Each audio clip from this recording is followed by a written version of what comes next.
Price Lord. 9:35க்கு கரெக்டாக முடிச்சிடும். நீங்கள் அதனால் சந்தோஷமாக இருக்கலாம், தைரியமாக இருக்கலாம். 9:35க்கு நம்ம ப்ரேயர் பண்ணியே நம்ம முடிச்சிருவோம். நம்ம தலைகளை தாழ்த்தி நம்ம ஜெபிக்கலாம். அப்போ அந்த சாயங்கால வேலைக்காக நன்றி. எங்கேயோ இருந்த எங்களை சமூகத்தில் கொண்டு வந்து சேர்த்துருக்கிறீங்க, அதற்காக நன்றி. நாங்கள் எண்ணுவதற்கும் வேண்டுவதற்கும் அதிகமாய் நீர் எங்களுக்கு செய்திருக்கிறீர். எங்கள் வாழ்க்கைக்கு தேவையான எல்லாவற்றையும் நீர் செய்து வைத்திருக்கிறீர். அதற்காக நாங்கள் நன்றி செலுத்துகிறோம். எங்கள் குடும்பத்துக்கு, எங்கள் வேலைக்கு, எங்கள் சபைக்கு தேவையான, எங்களுக்கு தேவையான எல்லா காரியத்தையும் நீர் செய்து வைத்திருக்கிறீர். எங்கள் விசுவாச கண்களால் நாங்கள் அதை பார்க்கிறோம். நாங்கள் உங்களுக்கு எதையாவது செய்ய வேண்டும் என்று நாங்கள் விரும்புகிறோம். எங்களோடு கூட நீங்கள் இடைப்படுங்க. ஆவியானவர் தாமே இடைப்பட வேண்டும். உமது இருதயத்தை புரிந்தவர்களாக நாங்கள் செயல்பட எங்களுக்கு உதவி செய்யும். இயேசுவின் மூலம் ஜெபம் கேளும் நல்ல பிதாவே. ஆமேன், ஆமேன், ஆமேன். ரீசெண்டாக நான் ஒரு ஆர்டிக்கல் ஒன்று வாசிச்சிட்டு இருந்தேன். அப்போ அந்த ஆர்டிக்கலில் ஒரு இன்ட்ரெஸ்டிங்கான ஒரு செய்தி, அந்த செய்தியிலிருந்தே ஆரம்பிக்கலான்னு நான் நினைக்கிறேன். அப்போ அதை வாசிச்சுட்டே இருக்கும் பொழுது அதை தொடர்ந்து சபை என்றால் என்ன, சபை எப்படி இருக்கும் வரக்கூடிய காலங்களில். நம்ம சபையை பற்றி பேச போகிறது இல்லை ரொம்ப, ஏன்னா நம்ம கொஞ்சம் பெர்ஃபெக்ட் தான். என்ன சிரிக்கிறீங்க? ஏன்னா நம்ம சபையை பற்றி பேசுனா அப்படிலாம் இல்லை, நம்ம பெர்ஃபெக்ட் தான். சாத்ராகணன் சொன்னாங்க, உன் வாலிப பிராயத்தில் உன் சிருஷ்டிகரை நினைன்னு சொன்னாங்க. இப்போமே காலெல்லாம் ஆடுது உண்மையிலே. அங்கே அந்த அளவுக்கு போவான்டா. நான் ஆக்சுவலாக 2 நாளைக்கு முன்னக்கூட்டி அந்த வசனத்தை வாசித்தேன்னு. அப்போ எனக்கு நிறைய தோணுச்சு, நம்ம பெட்லேயே நம்ம யூரின் மோஷன்லாம் நம்ம போயிட்டு இருந்தோன்னு வைங்களேன், அந்த நிலைமை எப்படி இருக்கும் யோசிச்சு பாருங்க. ஒரு நாள் நம்ம அப்படி அந்த நிலைமைக்கு போவோம் தானே. நம்ம விருப்பப்பட்டாலும் படாட்டாலும் நம்ம என்னைக்காவது அங்கே ஒரு நாள் நம்ம அந்த நிலைமையில வந்துடுவோம். அதெல்லாம் நாள் வர்றதுக்கு முன்னக்கூட்டியே நம்ம சிருஷ்டிகரை நினைச்சிடணும்னு நான் 2 நாளைக்கு முன்னக்கூட்டி உணர்த்தினார் ஆவியானவர். அதை வசனத்தை மறுபடியும் சபையில் வெளிப்படுத்தினதுனால சந்தோஷப்படுகிறேன். இருந்தாலும் 60 வயசு 50 வயசு ஆனவங்களுக்கு ஒரு செய்தி என்ன அப்படின்னா, உற்சாகப்படுத்துகிற செய்தி. யோசுவா சேனையை வழி நடத்தும் போது அவனுக்கு வயசு எத்தனை? 80 வயசு வரை நம்மளுக்கு டைம் இருக்கு. அதனால நீங்க 80 வயசு வரை நீங்க அப்படி இல்லை, நம்ம வாலிப பிராயத்திலே இப்பவுமே கர்த்தருக்கு எதையாவது நம்ம செஞ்சிடணும். என்ன ஸ்டேஜில் இருந்தாலும் கர்த்தர் நம்மளை புறக்கணிக்க மாட்டார். நம்ம கடைசி நேரத்தில் கர்த்தர்கிட்ட வந்தால் கூட ஏதாவது அவருடைய ராஜ்யத்தில் நம்மளை சேர்த்து கொள்வார். சபையை பற்றியான அந்த ஆர்டிக்கலையும் 2030 எப்படி இருக்கும் அப்படிங்கிறது, இந்த 2010 ஒரு ஆர்டிக்கல் வந்தது. 2020 எப்படி இருக்கும், வாட் டெக்னாலஜிஸ், எந்த சேஞ்சஸ் இருக்கும் டெக்னாலஜியில் அப்படின்னு. அப்புறம் 2010 they predicted many things. நிறைய விஷயங்களை யூகிச்சாங்க, இப்படி இருக்கும், இப்படி நடக்கும் அப்படின்னு. ஆனால் அவங்களால யூகிக்க முடியாத ஒரு விஷயம் என்னன்னா, கோவிட், ஒரு பேண்டமிக்கை அவங்களால யூகிக்க முடியல. ஆனால் அவங்க யூகிச்ச சில டெக்னாலஜிஸ் நம்ம கண்ணு முன்னாடி நிறைய நடந்துச்சு 2020. நம்ம இப்போ 2025 ஆல்மோஸ்ட் வந்தாச்சு. 2030 அல்லது 2035 எப்படி இருக்குன்னு மெக்கன்சிங்கிறது ஒரு மேனேஜ்மெண்ட் கம்பெனின்னு வச்சுக்கோங்களேன். எல்லா கம்பெனிஸும் அவங்கக்கிட்ட போய் அறிவுரை கேட்பாங்க. மெக்கன்சி அது யூஎஸில் இருக்குது. அவங்க ஒரு ஆர்டிக்கல் ரிலீஸ் பண்ணியிருக்கிறாங்க. அதை குயிக்காக உங்ககிட்ட காமிச்சிட்டு அதை தொடர்ந்து இது வேதத்தின் வெளிச்சத்தில் நம்ம எப்படி இதை பார்க்கணும், சபையை நம்ம எப்படி இந்த நடக்கிற சேஞ்சஸை அணுகணும் அப்படிங்கிற சபையை பற்றி தான் இன்னைக்கு ஆன காரியங்கள். சபையா இண்டிவிஜுவலாக நம்ம எப்படி இதை அணுகணும், எப்படி பார்க்கணும் அப்படிங்கிறது தான் தி செர்மன் இஸ் ஆல் அபவுட். அதை நியூ நார்மல் அப்படிங்கிறாங்க ஒரு டெர்மினாலஜி. மெக்கன்சி இன்ஸ்டியூட்டே அவங்க என்ன சொல்கிறாங்களா, it's a new normal, 2030 is a new normal. இப்போ நீங்கள் 2010 யோசிச்சு பார்த்துருப்பீங்களா இவ்வளோக்குள்ள சோஷியல் மீடியா வளரும் நம்ம யோசிச்சு பார்த்துருப்போமா? இல்லை, அப்படி தானே? இன்னும் என்ன கேட்டாலும் இப்படியே இருக்கிறீங்களா? 2010 இருந்தீங்கல்ல, நானும் இருந்தேன்ல. 2010 இவ்வளோக்குள்ள செல்ஃபோனோ இவ்வளோக்குள்ள ஜூம் மீட்டிங்ஸோ இருக்குன்னு நம்ம யோசிச்சு பார்த்தோமா? இல்லை. ஆனால் 2020 அதெல்லாம் நடந்தது. 2030 ஒருவேளை நம்ம லேபில் வந்து வளர்கிற மீட்டை நம்ம சாப்பிடக்கூடிய நிலைமைக்கு நம்ம வரலாம் மேபி. அல்லது மெடிக்கல் ஃபீல்டில் இருக்கிறவங்க மன்னிக்கணும், all the surgeries will be done by robots. All predictions, all prescriptions, not predictions, prescriptions will be done by artificial intelligence. Already Pure Health is working on a project. உங்களுக்கு கண்டிப்பாக வேலை இருக்கும், அதுலேயும் உங்களுக்கு வேலை இருக்கும். நர்சஸ்க்குலாம் நீங்கள் பயப்பட வேண்டாம், உங்களுக்கு கண்டிப்பாக வேலை இருக்கும். வந்தால் கூட உங்களுக்கு வேலை இருக்கும். நெக்ஸ்ட் பார்த்தீங்கன்னா நோ வெக்கேஷன் வந்து நம்ம ஊருக்கு போவோம், அப்படி தானே?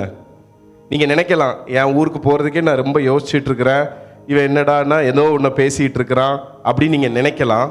Out of earth vacation maybe happen, it will happen. Out of earth vacation. இப்போ வெக்கேஷனுக்கு இந்தியாலாம் போகிறத விட்டுட்டு மனுஷனுக்கு டிசைர்னு ஒன்று இருக்குல்ல, அதுக்கு ஒரு அளவே இல்லை, அதை தான் நான் பேச வரேன். Out of this world vacation won't be out of the question. சாய்ஸில் விடுற மாதிரிலாம் இருக்காது. ஒரு மூணுக்கோ அல்லது வேற ஒரு கிரகத்துக்கோ ஒரு வெக்கேஷன் போகக்கூடிய வாய்ப்புகள் உண்டாகலாம். அடுத்தது குயிக்கா, சமயம் இல்லாதனால வேகமா. டெலிவரிஸ் நீங்கள் அந்த பிக்சரில் பார்த்தீங்கன்னா, இப்போ உங்கள் டெலிவரிலாம் இந்த அளவுக்கு ஃபுட்டு டெலிவரி இருக்குன்னு நம்ம யோசிச்சு பார்த்தோமா 2010? இல்லை. இப்போ நம்ம வீட்டிலே பெட்டில் இருந்துட்டு நம்ம என்ன ஆர்டர் பண்ணுறோம், ஜொமேட்டோ தலாபாத்தில் ஆர்டர் பண்ணி வீட்டுக்கே வாசலுக்கே வந்துடுது. முதல்ல ரொம்ப ஃபேமிலி டிபெண்ட்டாக இருந்தோம், ஒய்ஃபை அப்படி ரொம்ப இப்போ அப்படி இல்லை. ஒய்ஃபு சமைக்காட்டா கூட என்ன பண்ணிடுவோம், டக்குன்னு ஒய்ஃபே ஆர்டர் பண்ணிடுது, நம்ம ஆர்டர் பண்ணிடுவோம். என்ன இல்லை, அண்ணன் ஸ்நாக்ஸ் செஞ்சு எடுத்துட்டாங்கன்னு சொன்ன உடனே உங்கள் மைண்டெல்லாம் எந்த கடையில் என்ன கிடைக்கும், நம்ம எதுக்கு ரிஸ்க் எடுக்கணும், ஏதாவது ஒரு நல்ல கடையில் பேசாமல் வாங்கிட்டு கொடுத்துருக்கலாம்னு யோசிச்சிருப்பீங்க. நம்ம டெலிவரி மெத்தட்ஸ் சேஞ்ச் ஆகிடும். அதில் டீட்டெயில்டாக பேச விரும்பலை. உங்கள் டெலிவரி வந்து உங்கள் ட்ரோன் மூலமாக உங்கள் விண்டோக்கே வந்துடும். நீங்கள் விண்டோ திறந்து வாங்கிக்கிடணும். விண்டோ இல்லைன்னா எப்பவுமே விண்டோ வச்சிருங்க வீட்டில். அண்டர் கிரவுண்ட் இருக்குல்ல, underground transportation is already there. They started research on that. அண்டர் கிரவுண்டில் வந்து நிறைய டிரான்ஸ்போர்ட்டேஷன் கம்யூனிகேஷன் இருக்கும். அப்போ வேர் ஹவுஸில் இருந்து என்ன பண்ணணும், அந்த பார்சல் நேராக உங்கள் அண்டர் கிரவுண்ட் உங்கள் பேஸ்மெண்ட்டுக்கு வந்துடும். நீங்கள் கீழே போய் பேஸ்மெண்ட்டில் போய் எடுத்துகிட்டு வந்துடலாம். இப்போ எல்லா அபுதாபியில் உள்ள புது பில்டிங் எல்லாத்துக்குமே பேஸ்மெண்ட் பார்க்கிங் கம்பல்சரி, தெரியும்ல? சிவில் ஃபீல்டில் காந்தியன கம்பல்சரி. வெளியே பார்க்கிங் கிடையாது, basement parking is a compulsory, it's a guideline. Maybe அதை கனெக்ட் பண்ணிடலாம் மேபி. அடுத்தது, நீங்கள் பார்க்குற மூவி வந்து இன்ட்ராக்டிவாக இருக்கும். இப்போ நீங்கள் மூவி பார்த்தீங்கன்னா எப்படி பார்க்குறோம் நம்ம? அது ஏதாவது ஒன்று மூவி பார்ப்பீங்க தானே? இல்லை, நான் எதாவது கேட்டேன், பார்க்க மாட்டீங்களா? இல்லை, ஏதாவது சும்மா அட்லீஸ்ட் மொபைலில் பார்ப்பீங்க, யூடியூப்லாம் பார்ப்பீங்க தானே? என்னென்ன நான் மட்டும்தான் தெரியாமல் எடுத்துகிட்டு வந்துட்டேன் அந்த பாயிண்ட்டை. ஏதாவது ஒரு மூவியாவது பார்ப்பீங்க, சும்மா சொல்லாதீங்க. மூவி வந்து இன்ட்ராக்டிவாக இருக்கும். நீங்கள் பேசலாம், ஒரு கேம் மாதிரி மூவியை விளையாடலாம். ஒரு 2-3 பேர் சேர்ந்து, இப்போ இமானுவலே அவங்க வீட்டில் இருப்பாங்க, நாங்கள் எங்கள் வீட்டில் இருப்போம், நம்ம 2 பேருமே சேர்ந்து ஒரு மூவியை கமெண்ட் பண்ணி ஒரே மூவியை பார்த்துட்டு இருக்கலாமா. இன்ட்ராக்டிவாக ஆயிரும் மூவி குயிக்காக. டிவைசஸ், நம்ம இப்போ ஃப்ரிட்ஜெல்லாம் இருக்குல்ல, அந்த ஃப்ரிட்ஜே நம்மளுக்கு ஒரு சஜஷன்ஸை சொல்லும். எப்பா உனக்கு வந்து சுகர் இருக்குது, உனக்கு வந்து அதிக கொலஸ்ட்ரால் இருக்குது, உனக்கு வந்து நீ இந்த மாதிரி ஃபுட்டை எடுத்துக்கோ. ஃப்ரிட்ஜே வந்து அந்த டிஸ்பிளேல இருக்கும். Maybe we don't know, it's a ப்ரெடிக்ஷனில். உங்கள் பெட்டுக்கு கீழே வந்து ஒரு சென்சார்ஸ் வச்சுருப்பாங்களாம். அந்த சென்சார் வந்து உங்கள் ஸ்லீப் பேட்டர்னை சொல்லுமா. நல்லா தூங்குற, சர்ச்சிலையும் ஒன்று வைக்கணும், எப்படியாவது சேரு கீழே ஒன்று வைக்கணும், எப்படி ஆக்டிவாக இருக்கும் அப்படின்னு. அந்த ஸ்லீப் சென்சார் வந்து உங்கள் பேட்டர்ன் இருக்கிறது. அது அந்த ஸ்லீப் சென்சார்ஸ் வந்து நிறைய டிவைஸ் கூட கனெக்ட் ஆகிருக்கும். அந்த கனெக்ஷன்ஸ் நம்மளுக்கு நம்ம ஹெல்த்தை பற்றி நம்ம சொல்லும். நம்ம மனைவி நீ சொல்லாண்டாம், அதிக உப்பு போடாத, அதிக எண்ணெய் பொருள் சாப்பிடாதுன்னு சொல்ல ஃப்ரிட்ஜே சொல்லும். மனைவியை ரீப்ளேஸ் பண்ண முடியாது, இருந்தாலும் ஃப்ரிட்ஜ் சொல்லும். அடுத்தது, உங்கள் பில்டிங் வந்து ரொம்ப இன்ட்ராக்டிவ் பில்டிங்காக மாறிடும். இப்போ ஒரே ஃப்ளாட்ஸாக இருக்குல்ல, மேபி வரக்கூடிய காலங்களில் பில்டிங்ஸ் வந்து பயங்கர இன்ட்ராக்டிவாக இருக்கும். எப்படின்னா அதிலே ஒரு ஜிம் இருக்கும். இப்போ நிறைய பில்டிங்கில் ஜிம் இருக்குது. பாலனா ஆஃபீஸ் பில்டிங்கில் பார்த்தா எப்போவுமே ஜிம் இருக்குது. அதில் எப்போவுமே ஆள் ஒர்க். பில்டிங்கில் ஜிம் இருந்தால் யாருமே அதில் ஒர்க் பண்ண மாட்டாங்க, பார்த்துருக்கீங்களா? ஆனால் பாலனா ஆஃபீஸ் இருக்க இடத்துல எங்கள் வீட்டு பக்கத்தில் இருக்கலாம் அந்த ஜிம்மில் எப்போவுமே லைட் எரியும், எப்போவுமே யாராவது ட்ரெட்மில்ல ஓடிட்டே இருப்பாங்க. கொஞ்சம் பொறாமையாக இருக்கும். சரி, அப்படி நம்ம அதை பார்த்துட்டு நம்ம போயிடுவோம். ரொம்ப உங்கள் ப்ளே ஏரியா மேலே இருக்கும், உங்களுக்கு சர்வீஸ் ஸ்டேஷன்ஸ் எல்லாமே மேலே இருக்கும். நிறைய விஷயங்கள் பில்டிங்லே எல்லாமே யூனிஃபைடாக கொண்டு வந்துடுவாங்க. வரலாம், மேபி ஃபியூச்சர் ஹைரைஸ் பில்டிங்ஸ் அப்படி இருக்கலாம். அடுத்தது குயிக்காக ஷாப்பிங். உங்கள் ஷாப்பிங் எக்ஸ்பீரியன்ஸ் மாறிடும். இப்போ நீங்கள் ஷாப்பிங் போகிறேன்னா அங்கே உங்களுக்கு ஒரு டிஜிட்டல் டிஸ்பிளே இருக்கும். உங்களோட நீங்கள் என்ன நினைக்கிறீங்களோ உங்களுக்கு தேவையான எல்லாமே அதுவே காமிக்கும். நீ இது எடுக்கலாம், நீ இப்படி இருக்கலாம். உங்கள் எக்ஸ்பீரியன்ஸ் மாறி உங்கள் ஹிஸ்ட்ரி ஃபுல்லாகவே அதில் இருக்கும். அந்த ஷாப்பிங் எக்ஸ்பீரியன்ஸில் இருக்க வாய்ப்புகள் இருக்குது. நான் ரொம்ப வேகமாக போகிறேன். அதே மாதிரி கார். இப்போ நம்ம ஒரே காரை வாங்கி ஓட்டிகிட்டு இருப்போம், அப்படி தானே? அந்த கார் நம்ம கம்பெனி தந்த காராக இருக்கலாம், நம்ம வாங்கின காராக இருக்கலாம். Maybe there is option for you can use multiple cars. நம்ம ஒரு அக்ரிமெண்ட்டில் சைன் பண்ணோன்னா வீக் டேக்கு ஒரு கார், வீக்கெண்டுக்கு ஒரு கார், அப்படி மாறி மாறி ஓட்டக்கூடிய ஒரு சூழ்நிலைகள் வரும். சரி, இதெல்லாம் உலகத்தை பற்றியான ப்ரெடிக்ஷன்ஸ். நான் நிறைய கட் பண்ணிட்டேன், ஏன்னா நிறைய விஷயங்கள் இருக்குது. ரோடு எப்படி இருக்கும், டிராஃபிக் சிக்னல்ஸ் இருக்காது, நிறைய விஷயங்கள் இருந்தது. நேரம் கருதி அதை கம்மி பண்ணிட்டேன். பட் இதை வாசிட்டே இருக்கும்போது நான் பேரலாக இந்த பிரசங்கத்துக்கு ஆயத்தமாயிட்டு இருக்கும்போது என் மைண்டெல்லாம் என்ன வச்சுன்னா, சர்ச் எப்படி இருக்கும் 2040? ஏதாவது சர்ச் எப்படி இருக்கும்? நம்ம எப்படி இருக்கணும்? நம்ம இருப்போமா? 2040 எப்படியாவது இருக்கணும்ப்பா. கிருபை வேணும். என்ன அதுக்கு இன்னைக்கு வசனம் வாசிச்சா வசனம், பாட்டினா பாடலாம் பார்த்தாச்சுன்னா எப்படியாவது கிருபை வேணும். கால்லாம் தள்ளாடுது, இப்போமே கொலஸ்ட்ரால் ஜாஸ்தி ஆகிட்டுது. எனி டைம் நம்மளுக்கு கிருபையில் தான். ஒரு வீல் கிருபையில் ஓடினா பரவாயில்லைங்க, 4 வீலுமே கிருபையில் ஓடினா எப்போ அப்படி கிருபையில் ஓடுது. இன்னைக்கு நம்ம அடுத்த ஒரு 20 நிமிஷம் பார்க்க போகிறது, ஒரு சபைக்கு என்ன பொறுப்பு இருக்கிறது, இப்போ உள்ள சபைக்கும் வரக்கூடிய காலங்களில் சபைக்கும் என்ன பொறுப்பு இருக்கிறதுங்கிறத நம்ம பார்க்க போகிறோம். இது குறிப்பாக அந்த புக்கில் இருந்து எடுத்த. சபைனா என்ன உங்களை பொறுத்த அளவுக்கு? டெம்பிள் இஸ் நம்ம பாடி தான், நம்ம டெம்பிள் தெரியும்ல. பட் சர்ச்சுனா, சபைனா என்னப்பா இது? சும்மா தேவையில்லாத கேள்வியெல்லாம் கேட்டுட்டு இருக்க நீ உட்காந்துட்டு. ஏதாவது மைக்கு கிடைச்சா ஏதாவது பேசிட்டு இருப்பாங்க அப்படின்னு நினைக்கக்கூடாது. சபைனா என்ன சொல்லுங்க ஏதாவது. ஒரு கூடுக, ஒரு இடம். நம்மலாம் ரட்சிக்கப்பட்டவங்க எல்லா டெம்பிளும் சேர்ந்து ஒரே இடத்துக்கு வந்துச்சுன்னா அது ஒரு சபைன்னு வச்சுக்கலாமா? ஒரு பிளேஸ், ஒரு சபைன்னு வச்சுக்கலாம். சர்ச் இஸ் எ யூனிஃபைட் பாடி. நம்மலாம் ஒரே சரீரம், அப்படி தானே வசனம் சொல்லுது. இப்போ ஒவ்வொருத்தருக்கும் ஒவ்வொரு பங்கு இருக்கு. நம்ம எங்கெங்கோ பிறந்து எங்கெல்லாமோ வளர்ந்து எப்படி எல்லாமோ எந்த சூழ்நிலையிலையும் நம்ம பேக்ரவுண்டில் இருந்திருக்கலாம். ஆனால் கர்த்தர் நம்மளை ஒரு சரீரமாக இணைக்கிறாரு. ஒரு it's a unified body of a believer. அவனுக்கு ஒரு பொறுப்பு இருக்கு. என்னன்னா, அவன் இருக்கிற கம்யூனிட்டியில் நம்மளை இங்கே தேவன் இந்த அபுதாபி பட்டணத்தில் வச்சிருக்கிறாரு, அல்லது UAE தேசத்தில் வச்சிருக்கிறனால நம்ம இது ஒரு கம்யூனிட்டின்னு எடுத்துக்கலாம். நம்ம தான் காடோட அம்பாசிடர், காடோட மிஷினரி. எந்த இடத்துக்கு? அபுதாபி பட்டணத்துக்கு. எங்க நீங்க வேலை பார்க்குற இடத்துக்கு, எங்க நீங்க இருக்கிற அப்பார்ட்மெண்ட்ல, நீங்க தான் மிஷினரி. அங்க நீங்க தான் ஒரு அம்பாசிடர். கடவுளோட வேலையை செய்யக்கூடிய, கடவுளுடைய பாரத்தை, கடவுளுடைய டிசைரை செய்யக்கூடிய ஒரு அம்பாசிடர் நீங்களும் நானும் தான். That surrounds the recognize that God is already at work. இது ரொம்ப முக்கியமான ஒரு விஷயம். எந்த சபையுமே அல்லது யாருமே நினைக்க கூடாது, நம்ம போனாதான் இந்த இடத்துல வெளிச்சம், நம்ம இந்த இடத்துக்கு கேம்புக்கு போனாதான் இந்த கேம்ப்ல உள்ள நிறைய பேர் கர்த்தர் இடத்துல வருவாங்க, நம்ம இந்த இடத்துல போய் ஜெபம் பண்ணினாதான், நம்ம இந்த இடத்துல போய் செஞ்சாதான் அப்படின்னு யாருமே நினைக்க முடியாது.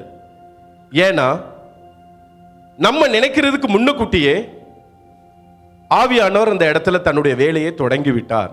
ஒரு கேம்பா இருக்கலாம், உங்களை ஒரு அபார்ட்மெண்ட்ல வச்சிருக்கலாம், அல்லது உங்களை நம்பி ஒரு கொடுத்த வேலையா இருக்கலாம், ஒரு கம்பெனியா இருக்கலாம். உங்க கம்பெனியில கவனிங்க, உங்க கம்பெனியில உங்களை நம்பி கடவுள் யாருக்குனே அந்த வேலையை தொடங்கி விட்டார். சபையை இந்த இடத்துல அபுதாபி பட்டணத்துல வச்சுக்கிறதுக்கு ஒரு பெரிய முகாந்திரம் உண்டு.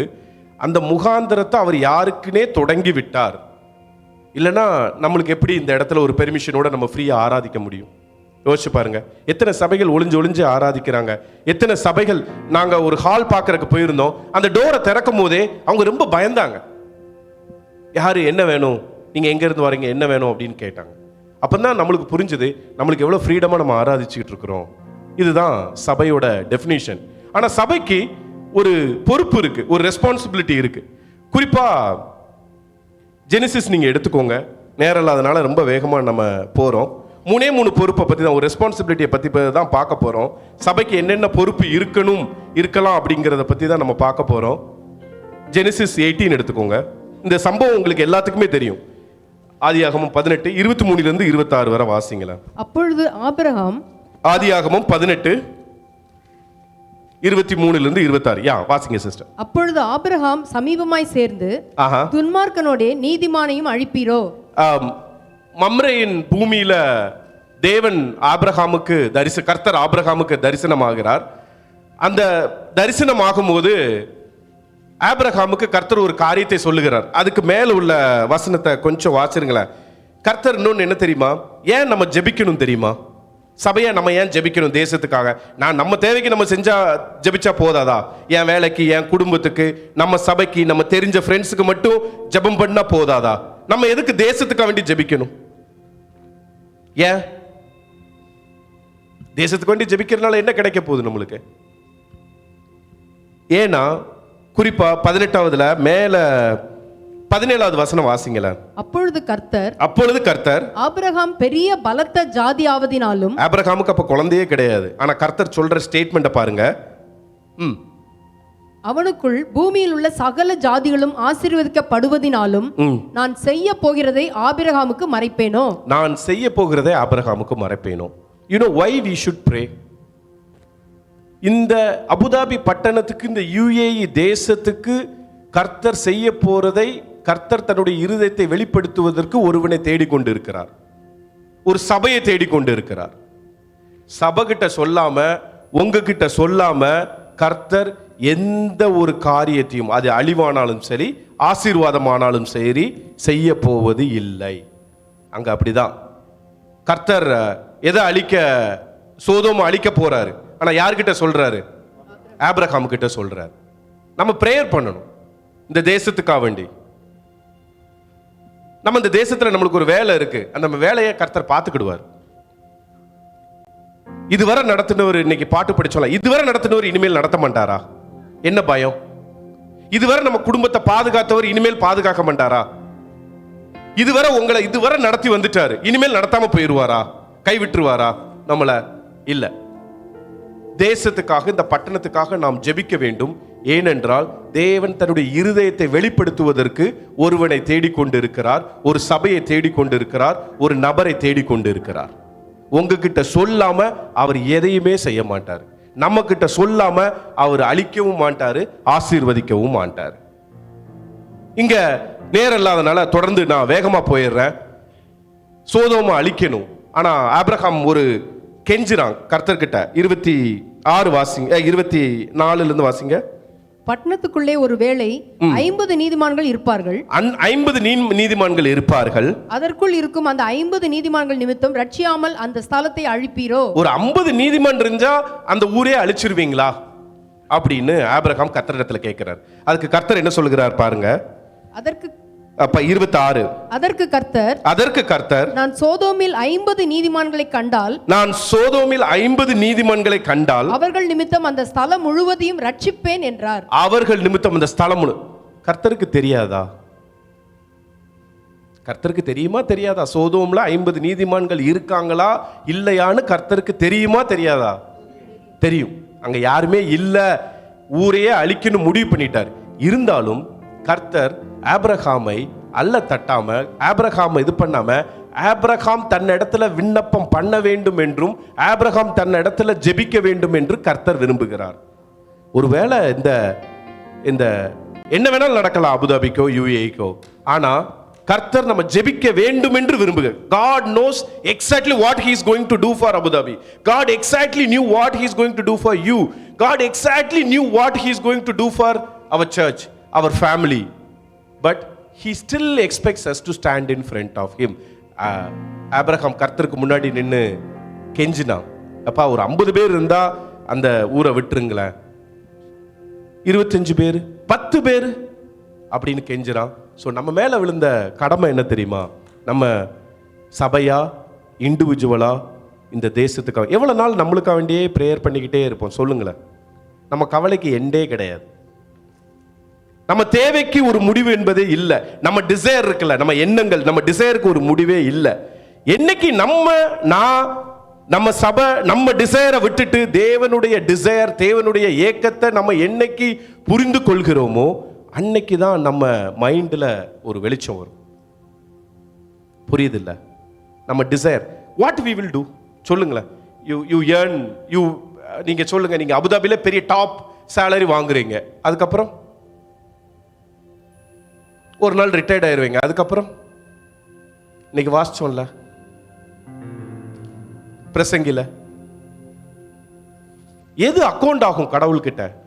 கடவுள்கிட்ட போய் நிற்கும் பொழுது என்ன சொல்லுவோம்? நான் அபுதாபில பெரிய ஆளா இருந்தேன், நான் துபாய் பட்டணத்துல யுஏஇல எனக்கு தான் பெரிய வேலை, எனக்கு தான் பெரிய சம்பளம்னு சொல்ல முடியுமா? இல்லப்பா நான் உங்களுக்காக வேண்டி ஏதாவது செஞ்சேன், நாங்கள் சபையா சேர்ந்து ப்ரேயர் பண்ணணும், நான் இண்டிவிஜுவலாக நான் ப்ரேயர் பண்ணினேன் அப்படி எது சொல்ல முடியும் கர்த்தரிடத்துல? எது எடுப்படும்? எது அக்கௌண்டபிள்? காரியத்தின் கடைத்தொகை என்ன? காரியத்தின் கடைத்தொகை என்ன? ரொம்ப ஹெல்த்தி லைஃப் வாழ்றதா? ரொம்ப லாவிஷான லைஃப் வாழ்றதா? இல்ல, வேண்டான்னு நான் சொல்லல. நீங்க டாப் பொசிஷன்ஸ்ல இருக்கணும். Yes, you have to be at the top positions. But what is the காரியத்தின் கடைத்தொகை என்ன? காரியத்தின் கடைத்தொகை என்ன? ஜெபிக்க வேண்டியது என் மேல, உங்க மேல, நம்ம மேல, நம்ம சபை மேல விழுந்த கடமை. நம்ம ஜெபிக்கணும். எப்படி ஆபிரகாம் கர்த்தருக்கு முன்பாக நின்று கெஞ்சினான், அப்பா அந்த சோதோம் குமாராவை விட்டுருங்க, அவன் ஜெபிச்சது நிமித்தம் தான் யாருக்கு ரட்சிப்பு வந்தது? லோத்துக்கு ரட்சிப்பு வந்தது. சோதோமே அழிஞ்சிட்டு, ஆனா யாரை ரட்சித்தார் கடவுள்? ஒருவேளை நீங்க ஜெபிக்கிறதுனால, ஒரு சின்ன ஜெபத்தினால, ஒருவேளை நான் ஜெபிக்கிறதுனால, ஒருவேளை நம்ம சபை ஜெபிக்கிறதுனால கொஞ்சம் பேர் ரட்சிக்கப்பட்டுறலாம். Who knows? God is going to save people. We have a responsibility to pray. We have a responsibility to pray. As an individual, as a family, as a church, நம்ம ஜெபிக்க வேண்டியது நம்ம மேல விழுந்த கடமை. ஜெபிக்கணும்னு கர்த்தர் விரும்புகிறார். அடுத்த காரியத்துக்கு போயிடலாம் நேரா, சமயம் இல்லாதனால. ரெண்டாவது காரியம் 2 நாளாகமும் 7:14 எடுத்தவங்க வாசிங்களேன். சபைக்கு இன்னொரு முக்கிய பங்கு இருக்கிறது. முதலாவது ஜெபம், இரண்டாவது என்ன பங்கு தெரியுமா? இரண்டாவது என்ன ஒரு பெரிய பங்கு இருக்கிறது. என்ன பங்கு தெரியுமா? வாசிங்களேன். என் நாமம் தரிக்கப்பட்ட என் ஜனங்கள், என் நாமம் தரிக்கப்பட்ட என் ஜனங்கள் தங்களை தாழ்த்தி ஜெபம் பண்ணி என் முகத்தை தேடி தங்கள் பொல்லாத வழிகளை விட்டு திரும்பினால் அப்பொழுது பரலோகத்தில் இருக்கிற நான் கேட்டு அவர்கள் பாவத்தை மன்னித்து அவர்கள் தேசத்துக்கு சேமத்தை கொடுப்பேன். அந்த புக்ல ஒரு வாசகம் போட்டிருந்தது. என்ன வாசகம் தெரியுமா? அந்த புக்ல அந்த slide போடுங்களேன். Prosperity of the nation, if the church loses the holy fire, millions will go to the hell fire. அந்த புக்ல போட்டிருந்த ஒரு கோட். நம்ம சபையில பரிசுத்தம் இல்லைன்னு வைங்களேன், இப்ப என்கிட்ட பரிசுத்தம் இல்லைன்னு வைங்களேன், நான் ஒருத்தன் தவறு பண்ணுகிறதுனால சபையே பாலடிக்கப்படலாம். நான் ஒருத்தன் சரியா இல்லாதனால, ஜாஷுவால பார்த்தோம்ல, ஒருத்தன் என்ன பண்ணிட்டான்? யுத்தத்துல தனக்கு தேவையான ஒரு பொருளை எடுத்து ஒளிச்சு வச்சிட்டான். அது என்னவா மாறிட்டு? தீட்டா மாறிட்டு. நான் செய்யற ஒரு தவறு நிமித்தம் ஹோல் சபையை தீட்டுப்படலாம், ஹோல் கம்யூனிட்டியே தீட்டுப்படலாம். அப்போ நான் என்ன பண்ணணும்னா, நம்ம என்ன பண்ணணும்னா, பொல்லாத வழி என்ன வழியோ அந்த வழியை விட்டு திரும்பி வரணும். நாட்கள் நெருங்கி கொண்டு இருக்கிறது, நேரம் நெருங்கி கொண்டு இருக்குது. உலகம் ஒரு வேகத்துல போகுது. அது 2030, 2040, 2015 என்னென்னலாமோ சொல்லிட்டு இருக்கு.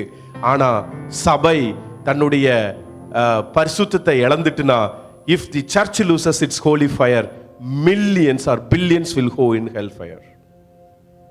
நம்மளுக்கு ஒரு பெரிய பொறுப்பு இருக்கு. அவங்கள தடுத்து நிறுத்தணும் எப்படியாவது. என்னங்க, எல்லாத்தையும் கர்த்தர் பார்த்துக்கிடுவாரு.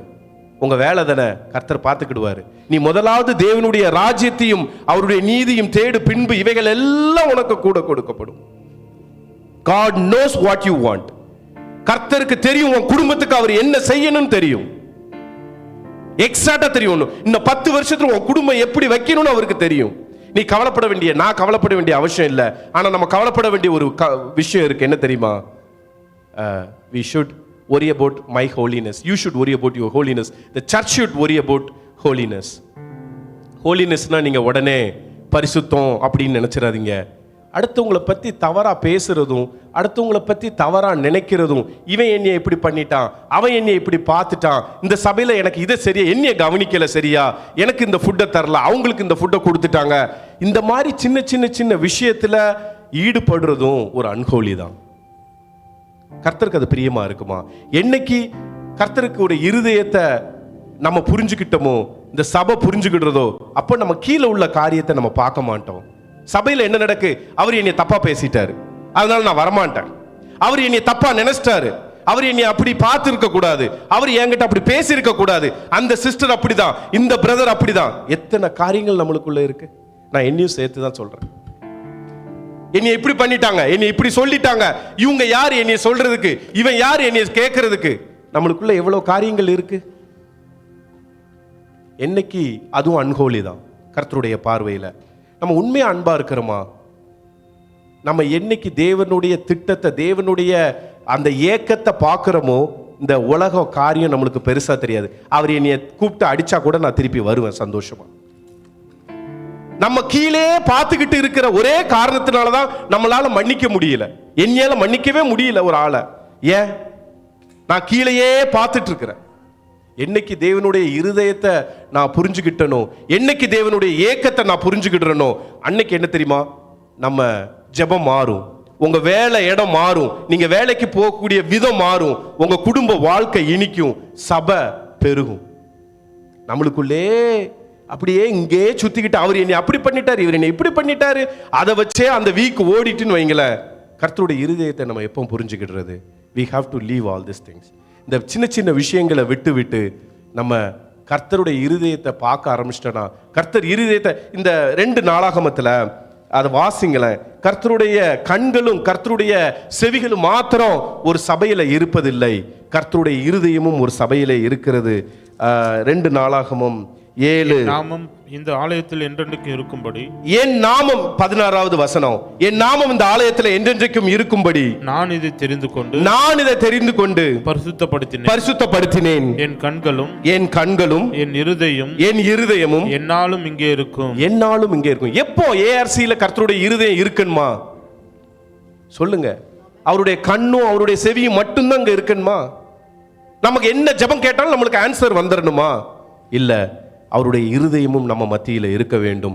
டெய்லி கேட்கணும், அப்பா நான் வாழ்கிற வாழ்க்கை சரிதானா, நான் யாரையாவது மன்னிக்க முடியலனா டெய்லி என்கவுண்டர் தேவை, நீல் டவுன் போட்டு அப்பா எனக்கு கிருபை தாங்கப்பா, என்னால் மன்னிக்க முடியல, என்ன பண்ணலாம்? அவர்கிட்ட போய் பேசுங்க. என்ன நடந்துற போகுது? என்ன ஆயிர போகுது? ஒன்றும் ஆகாது. அவரோட திட்டத்தை, அவருடைய இருதயத்தை நீங்க தெரிஞ்சு கொள்ளணுமா வேண்டாமா? சபை தெரிந்து கொள்ள வேண்டும். அவருடைய இருதயத்தில் என்ன ஓடிக்கிட்டு இருக்கு. ஏன்னா God is already at work. சபையும் நானும் அந்த இடத்துல போய் சேரணும். அது மட்டும்தான். ஜெபம் மூலமா, தன்னை பரிசுத்தமா காத்துக்கொள்றது மூலமா அந்த இடத்துல கையை கொடுத்துட்டோம்னா கர்த்தர் God can do wonders. ஏன் சபை பெருக மடக்குது? ஏன் இந்த சேர்லாம் எம்டியா இருக்கு? நான் தான் காரணம். ஏன்னா நான் இங்க உள்ள காரியத்தையே பார்த்துட்டு இருக்கேன்ல. பியூரிட்டி, பரிசுத்தம் ரொம்ப முக்கியம். நான் ஒரு தப்பு பண்றது மூலமா, நான் ஒரு தவறான விஷயத்தை பேசுறது மூலமா, நான் ஒரு தவறான எண்ணங்களை கொண்டு வர்றது மூலமா டிஃபைல் ஆயிரும், ஹோல் தீட்டுப்படுத்துரும். இந்த ஹோல் சபையை தீட்டுப்பட்டு போயிடலாம். இந்த ஹோல் சபை தீட்டுப்பட்ட அந்த சமுதாயமே தீட்டுப்படக்கூடிய வாய்ப்புகள் நிறைய இருக்கிறது. என் நாமம் தரிக்கப்பட்ட என் ஜனங்கள் தங்களை தாழ்த்தி தங்கள் பொல்லாத வழிகளை விட்டு திரும்பணும். God is going to do miracle things. God is going to do wonders in 2025. But we should turn towards God. Yes or no? ஒரு ஆமென் சொல்ல மாட்டீங்களா? உங்க வாழ்க்கையில ஒரு செழிப்பு வேணுமா? உங்க வாழ்க்கையில ஒரு நன்மை வேணுமா? உங்க இருதயத்தை கர்த்தரிடத்துல திருப்புவீங்களா? கடைசியா proclamation is the another thing which we have to do. நம்ம கர்த்தருக்கென்று நிறைய சுவிசேஷத்தை அறிவிக்கணும். The obligation, the greatest obligation of the church has is to fulfill the great commission. நான் வாசிக்க போறது இல்ல. கிரேட் கமிஷன் உங்க எல்லாத்துக்கும் தெரியும்னு நினைக்கிறேன். என்ன கிரேட் கமிஷன்னா? என்ன? சுவிசேஷத்தை அறிவிக்கணும்.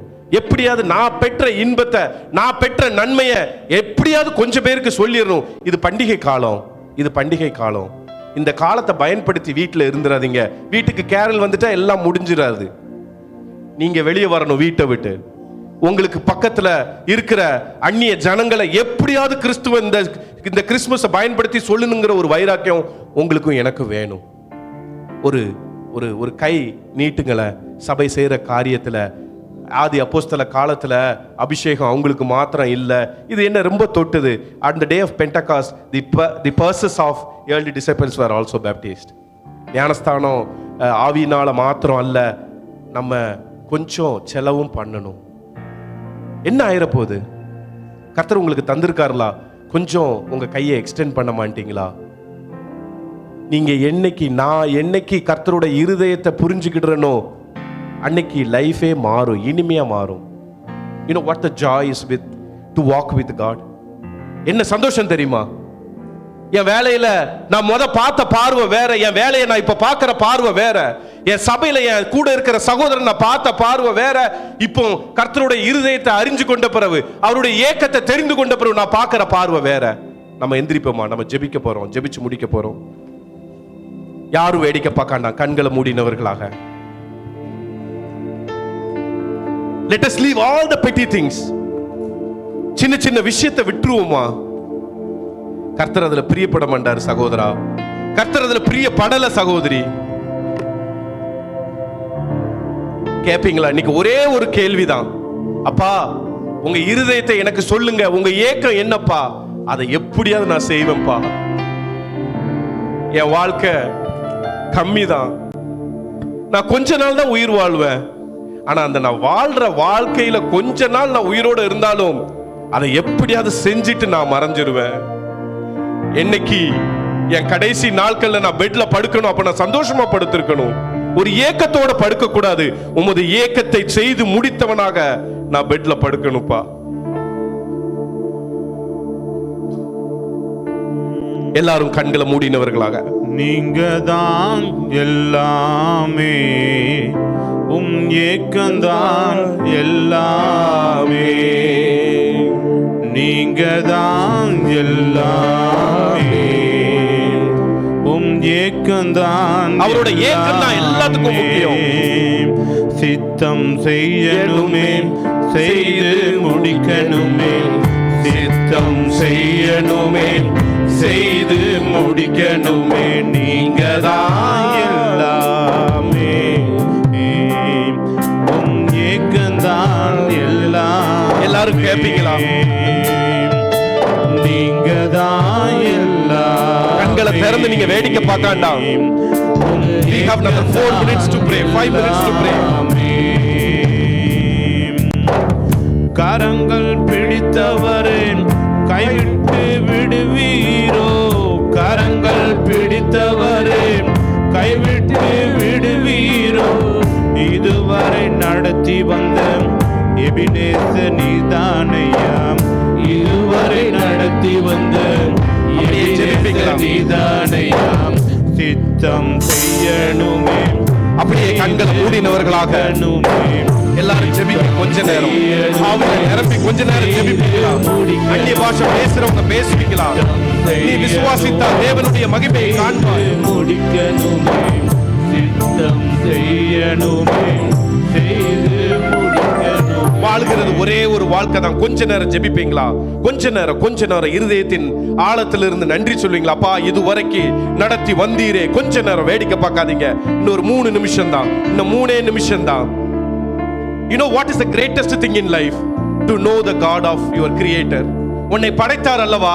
ஏதோ ஒரு நோக்கத்துக்காக உன்னை படைத்து இந்த பட்டணத்தில் உன்னை வைத்திருக்கிறார் அல்லவா? நம் சபையை இந்த பட்டணத்தில் வைத்திருக்கிறார் அல்லவா? இந்த சபை மட்டும் அவருடைய இருதயத்தை, அவருடைய ஏக்கத்தை புரிஞ்ச சபையா நடந்துட்டுனா, what a greatest joy it is. அவர் வரும் பொழுது, அவர் வெளிப்படும் பொழுது என்ன சந்தோஷமா நம்ம அவர் முன்னாடி நிக்க முடியும்ல? ஒருவேளை அவர் வருகை பிந்துச்சுன்னா, என் கடைசி நாள்ல என் உயிர் பிரியும் பொழுது நான் சந்தோஷமா சாவேன். நான் சந்தோஷமா அந்த உலகத்தை விட்டு போவேன். ஏன் தெரியுமா? என்னை படைத்தவருடைய ஏக்கத்தை நான் செய்து முடிப்பேன். அவருடைய இருதயத்தை நீங்க புரிஞ்சுக்கிடணும். Don't worry about small things. உங்க ஜாபை பத்தியோ உங்க குடும்பத்தை பத்தியோ வேற எந்த பத்தியும் நீங்க கவலைப்பட வேண்டிய அவசியம் இல்ல. நீங்க விசுவாச கண்களால பாருங்களேன், அடுத்த உங்க லைஃபுக்கு, உங்க பிள்ளைங்க லைஃபுக்கு தேவையான எல்லாவற்றையும் அவர் செய்து வைத்திருக்கிறார். நீ விசுவாசித்தால் தேவனுடைய மகிமையை காண்பாய். நீ விசுவாசிக்கிறியா? நீ விசுவாசித்தா இந்த சபை பெருகிறத நீ பாப்ப. நீ விசுவாசித்தா உன் குடும்பம் செழித்து ஓங்கிறத நீ பாப்ப. நீ விசுவாசித்தா நன்மையை உன் வாழ்க்கையில சுகந்தரிப்பதை நீ பாப்ப. விசுவாசிக்கிறீங்களா? நான் விசுவாசிக்கிறப்பான்னு சொல்லுவீங்களா? அப்பா நான் விசுவாசிக்கிறேன்ப்பா, அப்பா இது வரைக்கும் நான் இருந்தது போதும்பா, அப்பா இது வரைக்கும் நான் குந்தி குந்தி நடந்தது போதும், எப்படியாவது உங்க இருதயத்தை எனக்கு வெளிப்படுத்துங்கப்பா. Lord, I may not be the holiest person in this church, but I'm willing to know your heart desire, Lord. அப்பா உங்க இருதய துடிப்பை நான் அறிந்து கொள்ளணும் நான் விருப்பப்படுறேன்ப்பான்னு சொல்லுவீங்களா? இருதயத்துல கை வைத்தவர்களாக நீங்க கொஞ்ச நேரம் சொல்லுவீங்களா? கேளுங்க, தயவு செய்து கர்த்தரிடத்துல கேளுங்க, தயவு செய்து கர்த்தரிடத்துல கேளுங்க. என் வாழ்க்கையின் ஏக்கம் என்ன உங்க ஏக்கமா மாறட்டும். லார்ட், டெய்லி எனக்கு ஒரு என்கவுண்டர் தேவை. எப்படியாவது உங்க ஏக்கத்தை நான் புரிஞ்சு அந்த பாதையில நான் நடந்துடணும்பா. நான் சின்ன சின்ன விஷயத்துல தலையிட மாட்டேன். நான் சின்ன சின்ன விஷயத்துல என் இருதயத்தை செலுத்த மாட்டேன். தேவையில்லாத காரியத்துல நான் ஈடுபட மாட்டேன்ப்பா. எனக்கு உதவி செய்யுங்கப்பா. ஹல்லேலூயா. ஒரு அர்ப்பணிப்போடு கூட ஆண்டவருடைய சமூகத்துல, ஆண்டவரே, prayer, purity and proclamation, ஆண்டவரே நீங்க எங்களுக்கு கொடுத்த அந்த ஜெபம் தேசத்திற்காக, அழிந்து போகிற ஆத்துமாக்களுக்காக ஆபிரகாம் மறைவிலே நின்று ஜெபித்தான். ஆண்டவரே நாங்களும் மறைவிலே நின்று சபையாராக அந்தரங்கத்தில் அழிந்து போகிற ஆத்துமாக்கள் யாரும் பார்த்தாலும் பார்க்காவிட்டாலும் இந்த அந்நிய தேசத்தில் எங்களை வைத்து கிருபையாய் நடத்தும் போது இந்த ஜனங்களுடைய ஆத்துமாக்களுக்காக 5 நிமிடமாகிலும் நாங்கள் உங்கள் சமூகத்தில் மனதார உண்மையாய் இருதயத்தின் ஆழத்திலிருந்து ஜெபிக்கிற அந்த ஜெபத்தின் ஆவியை, the spirit of prayer எங்களுக்கு தாங்க ஆண்டவரே. பியூரிட்டி தாங்க ஆண்டவரே. அவங்க இவங்களன் மற்றவங்களை கை காட்டாம எங்களுக்கு நாங்கள் தான் ஆண்டவரே, என்னுடைய பரிசுத்த குலைச்சல் நிமித்தமே ஆண்டவரே உத்தரவாதம் நான் தான் என்று சொல்லுகிற அந்த அனுபவத்திற்குள்ள எங்களை நடத்துங்க, எங்களை பரிசுத்தப்படுத்துங்க. எங்களுடைய பரிசுத்தத்தினால அநேக ஆத்துமாக்கள் மண்டையில் வர்றதுக்கு கிருபை தாங்க ஆண்டவரே. அப்பா எங்களுக்கு நம்பி கொடுத்த அந்த சுவிசேஷத்தை சகல சிருஷ்டிகளுக்கும் நாங்கள் உங்கள் நாமத்தை, உங்கள் அன்பை, உங்கள் வெளிச்சத்தை, உங்கள் கிருபையை கடந்து செல்லுகிற ஆண்டவரே ஒரு பாத்திரங்களா எங்களை எடுத்து பயன்படுத்துங்கன்னு ஒப்பு கொடுப்போமா? ஆண்டவர் சமூகத்தில் ஆண்டவரே என்னை பயன்படுத்துங்க. இருக்கக்கூடிய இந்த மாதத்தில் கிடைக்கிற வாய்ப்புகளை பயன்படுத்தி ஆண்டவரே இந்த கிறிஸ்மஸ் அப்பா இந்த சீசனில் ஆண்டவரே எந்த சான்ஸு கிடைத்தாலும் அந்த வெளிச்சத்தை, அந்த அன்பை எங்கள் வாழ்க்கை, வார்த்தை, எங்களுடைய கரங்களை நீட்டுகிற காரியத்தை கொண்டாகிலும் ஆண்டவரே ஆத்துமாக்களை சம்பாதித்து கொள்ள கர்த்தர் கிருபை பாராட்டுங்க. இந்த வழிகளை திறந்து தாங்க. எங்கள் அன்பின் பரலோக தகப்பனே, நாங்கள் உம்மை நன்றியோடு ஸ்தோத்தரிக்கிறோம் அப்பா. கூட்டத்தின் ஆரம்பம் முதல் முடிவு மட்டும் ஆவியானவர் எங்கள் மத்தியில் அசைவாடினீர். உமக்கு நாங்கள் நன்றிகளை செலுத்துகிறோம் ஆண்டவரே. இந்த நாளில் ஆராதிக்க, ஜெபிக்க, உம்முடைய வார்த்தைகளை பெற்றுக்கொள்ள கர்த்தர் பாராட்டினீர். உமக்கு நாங்கள் நன்றிகளை செலுத்துகிறோம். வந்திருக்கிற ஒவ்வொரு தேவ பிள்ளைகளின் மேலும் கர்த்தர் உம்முடைய முகத்தின் ஒளியை பிரகாசிக்க பண்ணுவீராக. பிள்ளைகளுடைய வாழ்க்கையில் தேவனை முதலாவது வைக்கவும், தேவனுடைய சித்தத்தின்படி வாழ கர்த்தர் இந்த உம்முடைய பிள்ளைகளை நடத்தும்படி ஒப்பு கொடுக்கிறோம். வேலைக்காக, குடும்பத்தின் நன்மைகளுக்காக, பொருளாதாரத்தின் ஆசீர்வாதங்களுக்காக, கற்பத்தின் கனிக்காக, பிள்ளைகளுக்கு அடுத்த காரியங்களுக்காக, அழிந்து போகிற ஆத்துமாக்களுக்காக, அபிஷேகத்திற்காக, பெற்றோர்களுக்காக, உறவினர்களுக்காய் பாரப்பட்டு ஜெபிக்கிற உம்முடைய பிள்ளைகளுடைய ஜெபங்கள் கர்த்தருடைய சன்னிதானத்தில் அங்கீகரிக்கப்படட்டும் ஆண்டவரே. தேவனுடைய நன்மையும் கிருபையும் இவர்களை அளவில்லாமல் அலங்கரிக்கட்டும். உம்மை கனம் பண்ணினவர்களை நீர் கனம் பண்ணுகிறவர். இந்த நாளில் உலகத்திற்கு கடந்து போகிற போது இவர்களுக்கு வேண்டிய பூரண கிருபையினால் அலங்கரித்து அனுப்பும்படிக்கு நாங்கள் தாழ்த்தி ஜெபிக்கிறோம். ஊரில் இருக்கக்கூடிய மூத்த போதகரையும் நினைத்தருளும். இந்த நாளில் தகப்பனே எங்கள் மத்தியில் இருக்கிற ஊழியர்கள், மூப்பர்கள், ஆண்டவரை எல்லாரையும் கர்த்தர் ஆசீர்வதிக்கும்படி நாங்கள் தாழ்த்தி ஒப்பு கொடுத்து செபிக்கிறோம். நீர் பெருக நாங்கள் சிறுகட்டும். இயேசுவின் மூலம் பிதாவே, ஆமென். என் ஆத்மாவே கர்த்தரை ஸ்தோத்திரி, முழுமையோடைய பரிசுத்த நாமத்தை ஸ்தோத்திரி. என் ஆத்மாவே கர்த்தரை ஸ்தோத்திரி, அவர் செய்த சகல உபகாரங்களையும் மறவாதே. ஆமென். நம்மளுடைய கர்த்தராகிய இயேசு கிறிஸ்துவின் கிருபையும் பிதாவாகிய தேவனுடைய அன்பும் பரிசுத்த ஆவியானவருடைய அந்யோன்ய ஐக்கியமும் கர்த்தராகிய இயேசு கிறிஸ்துவினுடைய வருகை மட்டும் நம்மோடும் சந்ததிகளோடும் சந்தானங்களோடும் என்றென்றும் இருப்பதாக. ஆமென், ஆமென். கரங்களை உயர்த்தி ஹல்லேலூயா என்று சொல்லுவோமா? ஹல்லேலூயா. தேவனாகிய கர்த்தருக்கே மகிமை உண்டாகட்டும். ஒருவரை ஒருவர் வாழ்த்தி கடந்து சொல்வோம். துதி கனமகிமையும் மக்கே, ஓ எல்லாமுமே, ஓ எல்லாமுமே